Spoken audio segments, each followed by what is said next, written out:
नमस्कार. श्री स्वामी समर्थ सर्वांना शुभ गुरुवार. आज गुरुवारी माघ अमावस्या आहे. प्रत्येक महिन्यात अमावस्या ही येत असते. त्याचप्रमाणे माघ अमावस्या ही वर्षातनं एकदाच येत असते आणि आपल्याला या माघ अमावस्येच्या दिवशी एक नारळाचा अत्यंत प्रभावी असा उपाय करायचा आहे. यामुळे तुमच्या घरात लक्ष्मी अखंड वास करेल. तुमच्या पाठीमागं लागलेली इडापिडा नष्ट होईल. तुमच्या जर का पैशाच्या समस्या असतील तर त्या दूर होतील आणि माता लक्ष्मी तुमच्यावर प्रसन्न होईल. इतका प्रभावी असा हा उपाय आहे. अमावस्या तिथी खास करून पितरांना समर्पित आहे. या दिवशी आपण आपल्या पूर्वजांचं स्मरण करून त्यांना तर्पण विधी केली पाहिजे. त्याचप्रमाणे अमावस्येच्या दिवशी विविध उपाय करून आपण आपल्या अडचणी ह्या नष्ट करू शकतो. प्रत्येक अमावस्येच्या दिवशी तुम्ही हे अत्यंत प्रभावी असे उपाय हे करू शकतात आणि म्हणूनच आजच्या व्हिडिओमध्ये आपण असाच एक नारळाचा अत्यंत प्रभावी असा उपाय बघणार आहोत. उपाय कधी कसा करायचा याच विषयीची माहिती आपण बघणार आहोत. तेव्हा व्हिडिओ कुठे स्किप न करता संपूर्ण बघा. चॅनेलवर नवीन असाल तर असेच माहितीचे व्हिडिओ बघण्यासाठी चॅनेलला सबस्क्राईब करून बाजूच्या बेल आयकॉनला प्रेस करा. पहा, अमावस्येच्या दिवशी सकाळी लवकर उठायचं आहे. आपला घराचा दरवाजा उंबरठा स्वच्छ पुसून घ्यायचा. त्याचप्रमाणे आपल्याला उंबरठ्यावर हळदीचं लेपन करायचं आहे. यामुळे आपल्या घरातील 50% नकारात्मक ऊर्जा नष्ट होते. बाहेरील बाधा घरामध्ये प्रवेश करत नाही. बाहेरून येणाऱ्या वाईट गोष्टी या उंबरठ्याच्या बाहेरच थांबवल्या जातात. यामुळे प्रत्येक अमावस्येला हळदीचं लेपन तुम्ही उंबरठ्यावर आवर्जून करायचं आहे. त्याचप्रमाणे तुम्ही अमावस्येच्या दिवशी अंघोळीच्या पाण्यात थोडंसं तुम्हाला गंगाजल किंवा गोमतीर पाणी टाकायचं आहे. चिमूटभर हळद टाकायची आहे आणि याने तुम्हाला अंघोळ करायची आहे. यामुळे देखील आपल्यात असलेली नकारात्मक ऊर्जा, वाईट बाधा ह्या निघून जाण्यास मदत होते. आपण जो एक नारळाचा उपाय बघणार आहोत, हा उपाय ज्या घरात केला जातो त्या घरात माता लक्ष्मी अखंड वास करते. आता हा उपाय घरातील महिलेने करायचा आहे.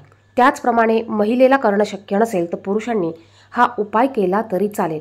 पहा, अमावस्या तिथीला माता लक्ष्मीला प्रसन्न करण्यासाठी भरपूर असे उपाय केले जाते. त्यातलाच हा एक उपाय आहे आणि हा उपाय स्त्री पुरुष कुणीही करू शकतं. पहा, घर हे दोघांचं असतं, दोघांचा संसार असतो. त्यामुळे घरातील काही उपाय असेल, सेवा असेल, काही पूजा पाठ असेल, हे दोघांनी मिळून केलं तरी चालतं.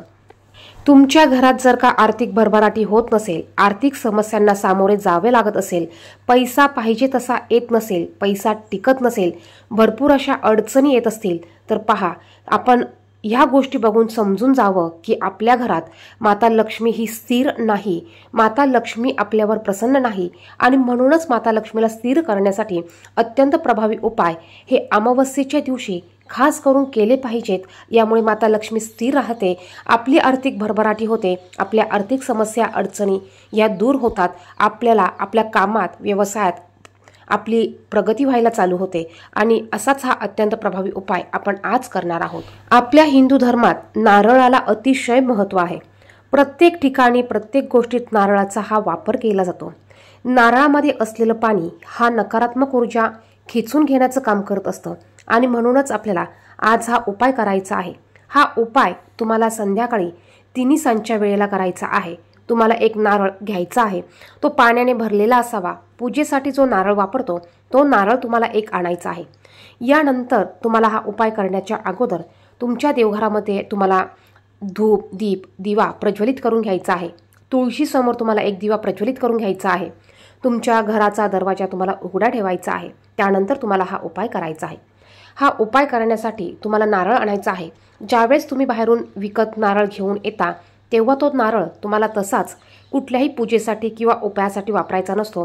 तुम्हाला त्यावर थोडंसं गुलाब पाणी शिंपडून घ्यायचं आहे. त्यानंतर या नारळावर तुम्हाला एक ओलं कुंकू करून स्वस्तिक काढायचं आहे. यामध्ये 4 बिंदू द्यायचे, बाजूला 2 उभ्या रेषा तुम्हाला द्यायच्या आहे. त्यानंतर तुम्हाला तुमच्या देवघरासमोर बसायचं आहे. माता लक्ष्मीला, तुमच्या गुरूंना, देवांना तुम्हाला नमस्कार करायचा आहे. तुम्हाला देवघरामध्ये माता लक्ष्मीसमोर एक लाल कलरचा कपडा अंथरून घ्यायचा आहे. त्यावर तुम्हाला हा नारळ ठेवायचा आहे. त्यानंतर तुम्हाला गायत्री मंत्र 108 वेळा पठण करायचं आहे. माता लक्ष्मीला तुम्हाला नमस्कार करायचा आहे. माता लक्ष्मीला स्मरण करायचं आहे. तुमच्या काही अडचणी असतील त्या तुम्हाला सांगायच्या आहेत आणि त्यानंतर तुम्हाला हा नारळ ह्या कपड्यामध्ये बांधायचा आहे. या कपड्यामध्ये हा नारळ बांधल्यानंतर तुम्हाला तुमच्या घराच्या मुख्य दरवाजाच्या वर हा नारळ तुम्हाला बांधायचा आहे. बघा, यामुळे तुमच्या घरात असलेली नकारात्मक ऊर्जा ही नष्ट होईल. यामुळे माता लक्ष्मी तुमच्यावर प्रसन्न होऊन अखंड घरात वास करेल. जर का तुमच्या घराची भरभराटी होत नसेल तर इथून पुढे तुमच्या घराची भरभराटी व्हायला चालू होईल.